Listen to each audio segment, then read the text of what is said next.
Hello guys. तो आज हम पढ़ने वाले हैं एनसीईआरटी, एनसीटीई, सीएसईआरटी और डीआईईटी के बारे में। यहाँ पे मैं कम्प्लीटली एक एक चीज़ आपको पॉइंट वाइज अच्छे से बताऊंगी। सो प्लीज़ मेरे वीडियो में एंड तक जुड़े रहिएगा और वीडियो को स्किप बिल्कुल भी मत कीजिएगा। सो अगर आप बीएड स्टूडेंट हो, सीटेट की प्रिपरेशन कर रहे हो, डीएलएड की प्रिपरेशन कर रहे हो या किसी भी टीचिंग एग्जाम की प्रिपरेशन कर रहे हो, सो ये टॉपिक आपके लिए मोस्ट इंपॉर्टेंट है। सो अब बिना टाइम वेस्ट किए मैं अपने वीडियो को स्टार्ट करती हूँ। तो सबसे पहले फ्रेंड्स, मैं यहाँ पे पढ़ाने वाली हूँ आपको एनसीईआरटी के बारे में। देखिए, अगर हम एनसीईआरटी की बात करें तो इसका फुल फॉर्म होता है national council of educational research and training और ये एस्टेब्लिश हुआ था 1961 में न्यू दिल्ली में। शिक्षा मंत्रालय द्वारा एनसीईआरटी की स्थापना की गई थी 1961 न्यू दिल्ली में। और अगर हम एनसीईआरटी के वर्क्स की बात करें या फिर इसका मतलब ये क्या कार्य करती है या इसको किस वजह से एनसीईआरटी को लाया गया, तो यहाँ पे आप देख सकते हैं कि एनसीईआरटी शिक्षा मंत्रालय और समाज कल्याण मंत्रालय ये दोनों के लिए ही काम करती है। शिक्षा मंत्रालय के लिए ये एक टेक्निकल इंस्टीट्यूट के रूप में कार्य करती है।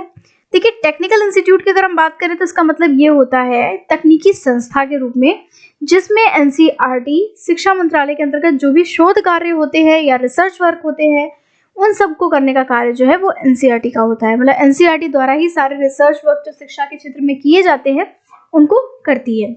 साथ ही साथ समाज कल्याण मंत्रालय की भी ये मदद करती है एनसीईआरटी। देखिए, समाज कल्याण मंत्रालय में शिक्षा से रिलेटेड जो भी वर्क किए जाते हैं समाज कल्याण मंत्रालय द्वारा, उसमें एनसीईआरटी समाज कल्याण मंत्रालय की मदद करती है। ओके, नेक्स्ट आ जाते हैं अब हम एनसीटीई के बारे में कि एनसीटीई क्या होती है। तो देखिए, एनसीटीई का फुल फॉर्म होता है national council of teacher education. इसे स्टैब्लिश किया गया था 1973 में। अगर आप इसको ध्यान से देखें तो इसके नाम में ही आपको दिख रहा है टीचर एजुकेशन, जिससे क्लियर हो जाता है कि जो एनसीटीई को लाया गया था वो कहीं ना कहीं टीचर एजुकेशन को ध्यान में रख करके ही लाया गया था। देखिए, जब एनसीटीई को जब लाया गया तो इसका उद्देश्य था कि अध्यापक शिक्षा संबंधी परामर्शों के लिए एनसीटीई को लाया गया था।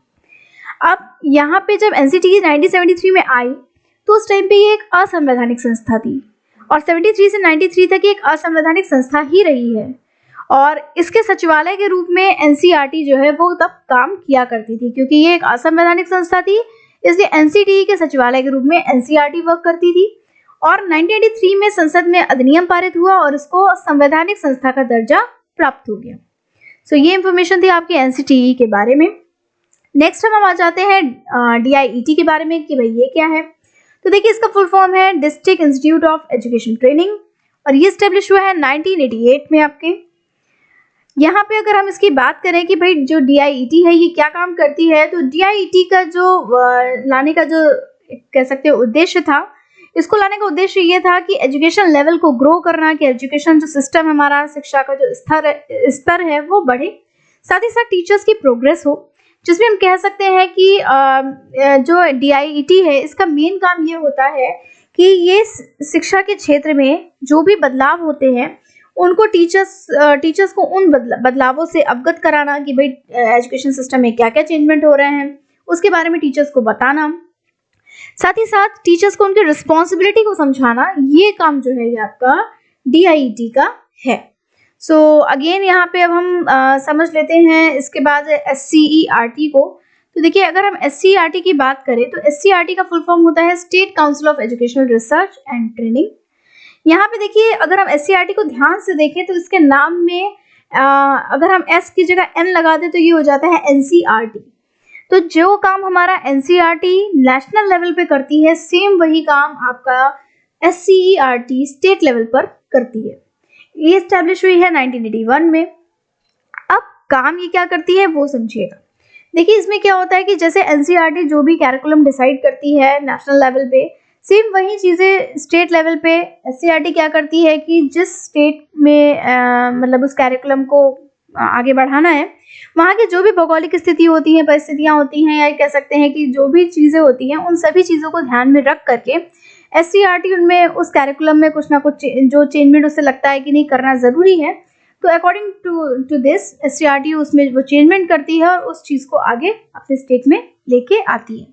तो एससीईआरटी एक तरह से कहा जा सकता है कि वही कार्य जो एनसीईआरटी नेशनल लेवल पे करती है वही काम एससीईआरटी आपका स्टेट लेवल पे करती है। तो यहाँ पे गाइज मैंने आपके साथ चारों ही पॉइंट्स जो है डिस्कस किए हैं अच्छे से, एनसीईआरटी, एससीईआरटी, एनसीटीई और डीआईईटी के बारे में। होपफुली वीडियो आपको अच्छे से समझ में आया होगा। अगर वीडियो अच्छा लगा हो तो चैनल को सब्सक्राइब कर दीजिए please please please. I need more subscribers, so please subscribe my channel and please share this video. Thank you friends, thank you for watching. मैं ऐसे ही बहुत सारे वीडियोस आपके लिए लेके आती रहती हूँ। होपफुली आपको वीडियो अच्छा लगा होगा। अच्छा लगा हो तो लाइक ज़रूर करें।